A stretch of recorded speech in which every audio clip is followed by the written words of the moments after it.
दिल्ली के महरौली से एक हैरान कर देने वाला घटना सामने आया है।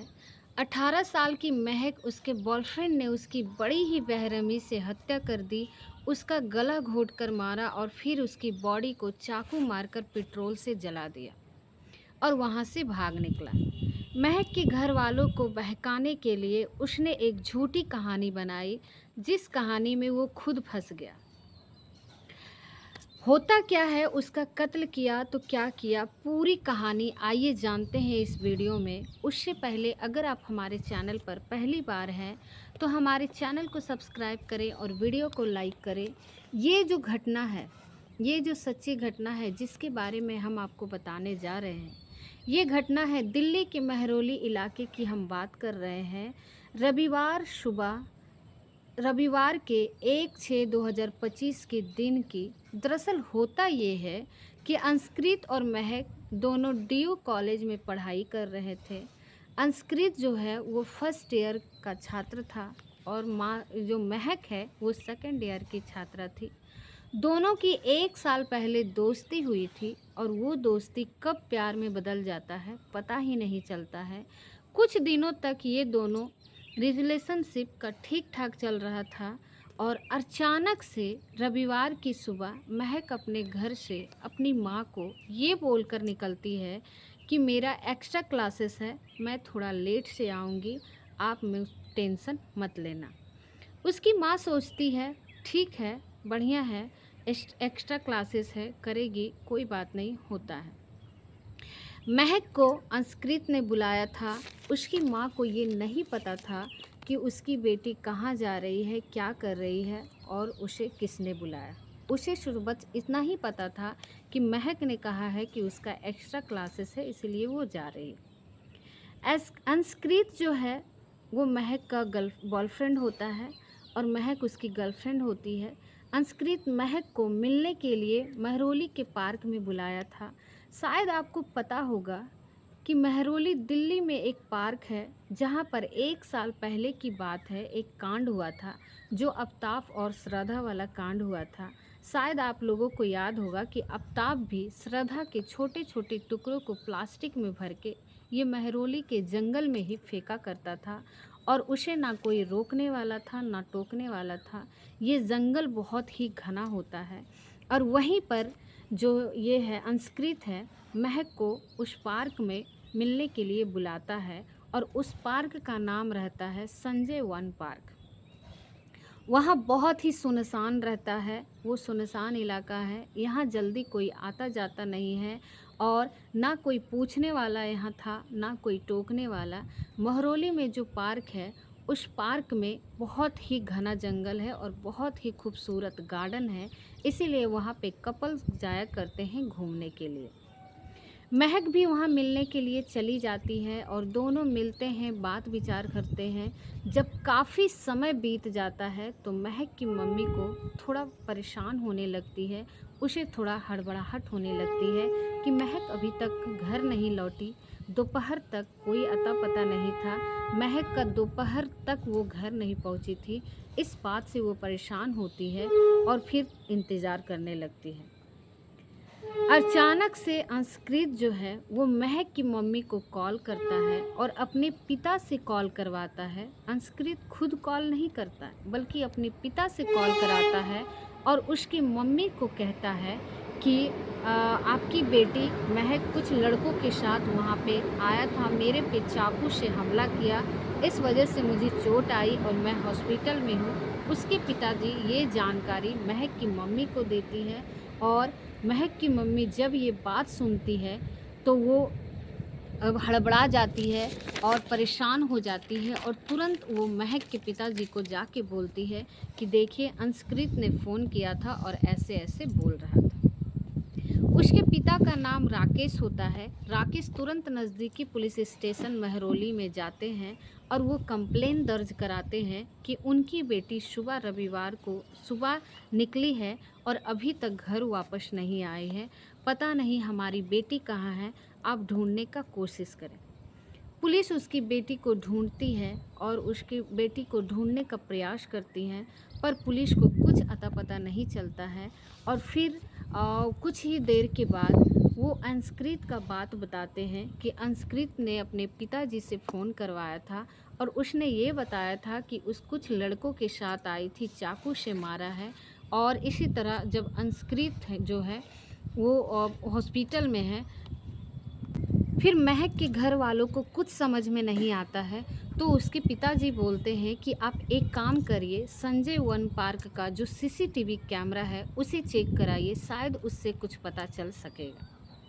तो जब पुलिस है वो उस पार्क का सीसीटीवी कैमरा को चेक कराया जाता है, तो पता चलता है कि 8:30 बजे सुबह अंशकृत संजय वन पार्क में पहुंचता है और 2 घंटे के बाद महक भी वहां पहुंचती है।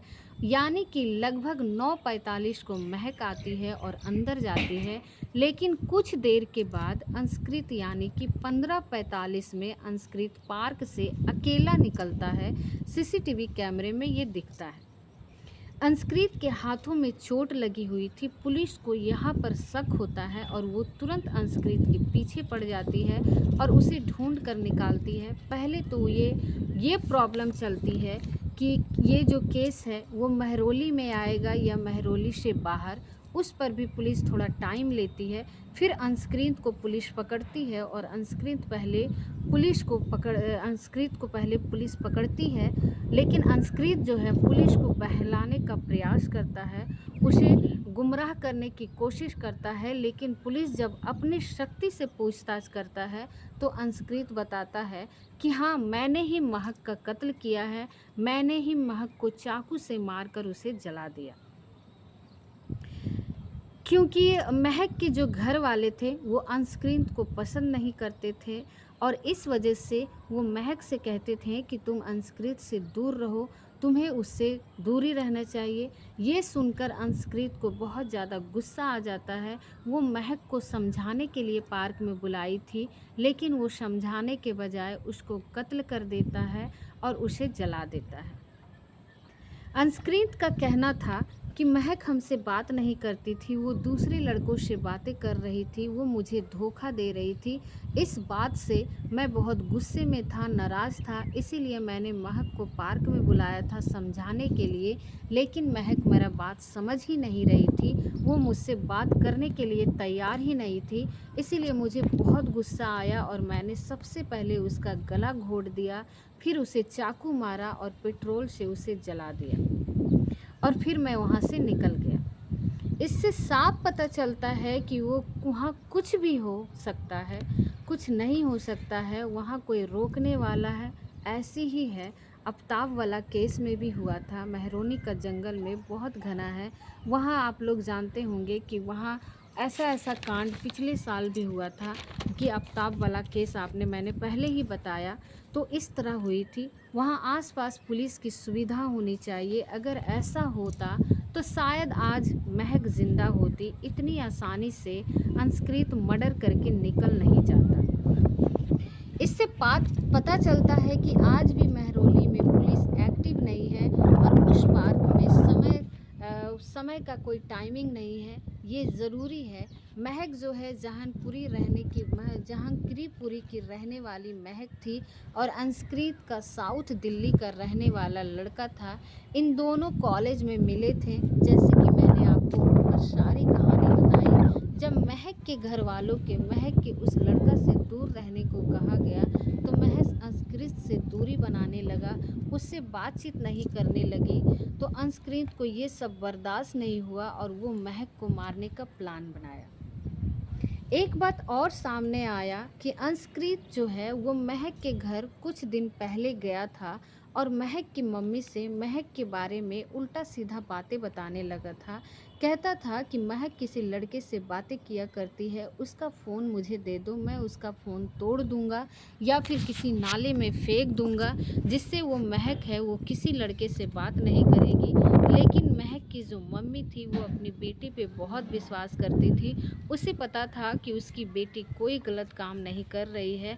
इस वजह से महक की जो मम्मी है वो पुलिस कंप्लेन करने की धमकी देने लगा। तब वो जो लड़का है अंशकृत वो उसके पैरों में गिरकर माफ़ी मांगने लगा कि मुझसे ऐसा गलती कभी नहीं होगा, मुझे माफ़ कर दीजिए। ये सब बातें सुनकर महक की जो मम्मी है वो फिर सोचती है कि जाने दो, ऐसा होता है। लेकिन अगर उसी वक्त अगर उसकी मम्मी ने अगर पुलिस में कंप्लेन कर दिया होता तो शायद आज ये ऐसा नहीं होता कि महक के घर वाले उसे जाने देते। आप ज़रा सोचिए, अगर उसी वक़्त पुलिस कंप्लेन कर दिया होता तो शायद महक अभी ज़िंदा होती और अंशकृत काफ़ी सनकी आशिक था वो लड़की एक एक जब उसकी गर्लफ्रेंड बनी होगी महक अंशकृत का, तो शायद उसकी उम्र शायद 16 या 17 साल की होगी। क्योंकि अंशकृत का कहना था कि वो 1 साल पहले वो दोनों मिले थे, रिलेशनशिप में थे, तो वो महज़ नाबालिग थी। और अब वो जब जाल में फँस गई थी और उसके परिवार वालों ने जब मना किया, तो वो दूरी बना रही थी और ये जो दूरी है, वो अंशकृत को बर्दाश्त नहीं हुआ और इसी का बदला लिया उसने कत्ल करके। और ऐसे ज़िले लेवल हमारी सोसाइटी में आस-पास हमें आए दिन देखने को मिलती है। इसीलिए घर वालों को भी बड़ी सावधानी पूर्वक रहना चाहिए। अगर ऐसा किसी के साथ हो रहा हो या किसी बच्ची के साथ हो रहा हो तो तुरंत पुलिस की कंप्लेन करना चाहिए ताकि इसका खामियाजा भुगतना ना पड़े। और लड़कियों को भी, ख़ास करके लड़कियों को ध्यान देने की ज़रूरत है कि कोई अगर इस हद तक गिर रहा है तो अपने घर वालों को पूरा सच बताएं और उसकी कंप्लेन पुलिस में दर्ज कराइए ताकि ऐसी कोई दुर्घटना ना हो और आप सुरक्षित रह सकें। उम्मीद करते हैं कि आपको ये वीडियो बहुत ही ज़्यादा पसंद आया होगा और अगर आपको हमारी मेहनत पसंद आई हो तो एक लाइक करके, अगर अभी तक आपने हमारा चैनल को सब्सक्राइब नहीं किया है तो हमारे चैनल को सब्सक्राइब करें और वीडियो को लाइक करें। मिलते हैं ऐसे ही किसी नए स्टोरी के साथ, तब तक के लिए आप सभी लोगों का बहुत बहुत धन्यवाद। अपना ख्याल रखें और अपने परिवार का ख्याल रखें। मिलते हैं किसी नए वीडियो के साथ।